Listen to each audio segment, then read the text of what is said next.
முட்டை தனியாக இருக்கட்டும். அதில் ஏண்டிலே வச்சுட்டு ஒரு பக்கம் அள்ளலாம் கறியை. முட்டையை தனியாக வச்சிருவோம். இதுல இருக்கட்டுமாக்கா? கொண்டாங்க. சுத்தமாக இருக்கா குக்கரு? ஈரலையும் எடுத்து வைங்க. இன்னும் கொஞ்சோண்டு போடுப்பா.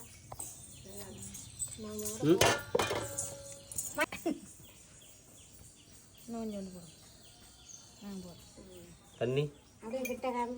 தண்ணி ஊற்றி தண்ணி கொண்டாங்க. தண்ணி குடத்தோட ஊற்றுற ஒரே ஆள் போதும் போதும். இங்கே கொண்டாங்க தண்ணியை. அடுப்பில் மேலே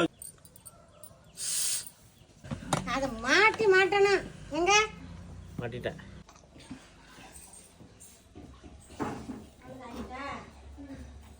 என்ன பண்ணணும்? உரம் வைக்கிறோமா குடிக்கணுமா? உரையெல்லாம் ஊற்றிட்டேன். ஓகே.